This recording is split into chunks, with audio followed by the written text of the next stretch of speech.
ज्या घरामध्ये आपल्याला आपला आदर नसेल अशा घराची चौकट सुद्धा ओलांडलं नाही म्हणे तरी मोठ्याचं घर आहे, किती का मोठा असेल ना, पण जर आपल्याला आदर नसेल तिथं तर तिथं जाऊन फायदा काय? जाऊ नये अशाच्या घरी जिथं आपला आदर सन्मान होत नाही. जाऊ दे, आता यांनी प्रमाणच दिलंय म्हणून बोलून जातो. मुला मुलीची विवाह करताना सुद्धा महाभारतामध्ये असं वर्णन आलेलं आहे की समान कुलामध्ये विवाह झाला पाहिजे. समान जर कुलामध्ये विवाह झाला तर त्याला आपला आदर त्याला तो आपला आदर करतो, आपण त्याचा आदर करतो, कारण समान आहे. त्याची संपत्ती सारखी आहे, आपली संपत्ती सारखी आहे, त्याचं कुलगोत्र सारखं आहे, आपलं कुलगोत्र सारखं आहे. म्हणजे पवित्र एका कुलगोत्रात होत नसतं विवाह, परंतु त्याचंही शुद्ध आहे, आपलंही शुद्ध आहे. त्याला मान सन्मान आहे, आपल्याला मान सन्मान आहे. आपण जर याच्या उलट जर केलं, सध्या जसं वातावरण चालू आहे,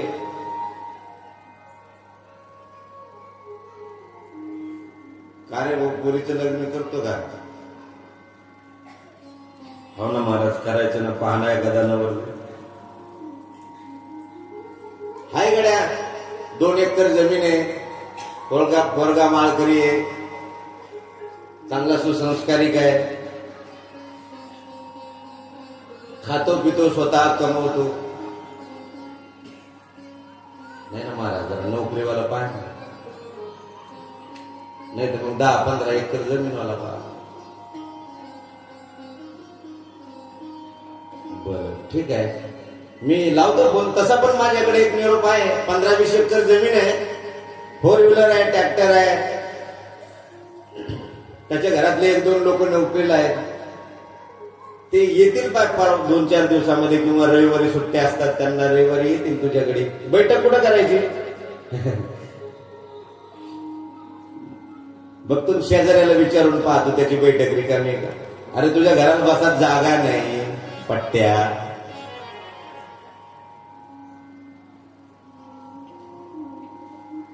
आणि उद्या कदाचित ते लग्न झालं सुद्धा दुसऱ्याच्या बैठकीत बसून,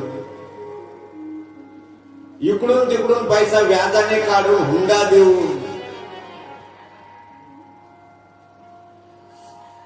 जमीन विकून असली थोडीफार, तर ते लग्न जरी झालं तर उद्या मानापानाचा ज्यावेळेस प्रसंग येतो त्यावेळेस जो आपला व्याही आहे, ज्याला ही वय आपण म्हणतो, तो ही वाई कधीही स्वाभिमानाने 4 माणसामध्ये म्हणणार नाही की हा माझा ही वाई आहे म्हणून. का? याची सदान कदा चट्टी फाटकीच आहे. आणि तोही समोर फिरत असतो, का? म्हणून माझी चड्डी कशाला फाटकी राहिली असती, यांनी कच्चून हुंडा घेतला म्हणून मी फाटकं फिरतोय. मग विवाह करत असताना समान पाहिजे. त्याचं धन समान, आपलं धन समान. आणि अशा समान ठिकाणी जर झाला, जर तुम्ही गेले तर तो तुमचा आदर करीन. आणि अशा मोठ्याच्या घरी केलं तर मग आपण त्याच्या घरी जायचं. नेमकी फाट्यावर भेट होती किंवा तो आत्ता येतो मी रामनगरून, तुम्ही जा चहा घेऊन, पोरगी आहे घरी. मग त्याच्या घरी काय साखराची कमी पडली, तो घरी चहा प्यायला आला तो बसून 2 मिनिटं 2 शब्द जर बोलू शकत नाही तर हा मान सन्मान मिळेल का? नाही, खालीवर नाही पाहिजे. म्हणून जिस घर में आदर मान न हो उस घर में जाना ना चाहिए. ज्या घरात आपला आदर सन्मान नसेल अशा घरामध्ये जाऊ नये. मग कितीही मोठ्याचं घर असू द्या, आमदार असेल, खासदार असेल, पुढारी असेल, एखादा मोठा जमीनदार असेल, काय करायचं आपल्याला? जर त्याच्या घरी गेल्यावर त्याच्याच भाषा जर आपल्याला उचलावं लागत असेल तर घ्यायला जायचं त्याच्या घरात. पण काही लोकांना त्या बी लई सवय असतात बेकार. आम्हाला कशा उचलायला बोलले, बरं उचललं, धुईना भाई धुई घाशीव सोडा नाही घरून. आदर आपला कृष्ण परमात्म्याने कौरवाच्या संधीसाठी गेला होता. हे दुर्योधना, पांडवाला 5 गावं दे, सुईच्या टोकावर बसण्या इतकी सुद्धा जमीन देणार नाही.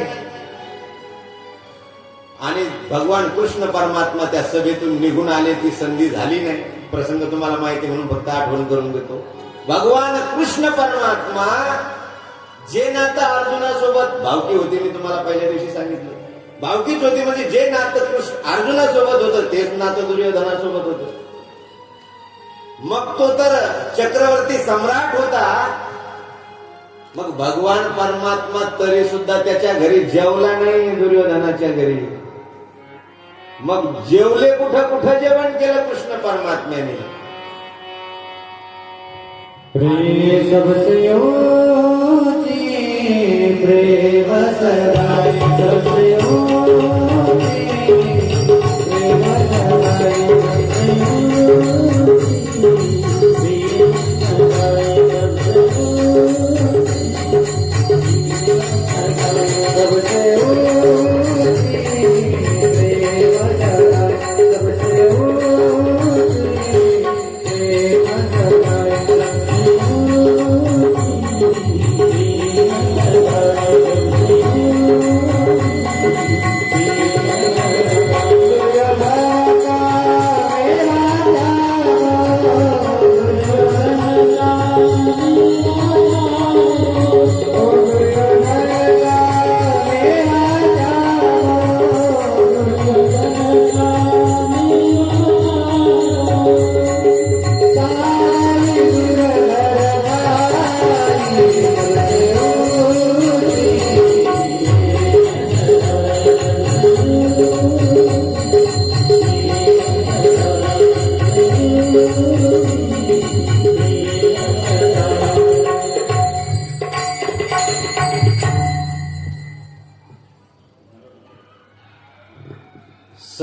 ऊंची प्रेम सगाई. जिथं प्रेम असेल तिथं संबंध जोडावा, असा त्याचा अर्थ आहे. जिथं प्रेम असेल तिथंच माणसाने जावं, त्याच्याशी लोभ ठेवावा, त्याची संगती करावी, त्याची मैत्री करावी. म्हणून कृष्ण परमात्म्याने विदुराच्या घरी येऊन जेवले.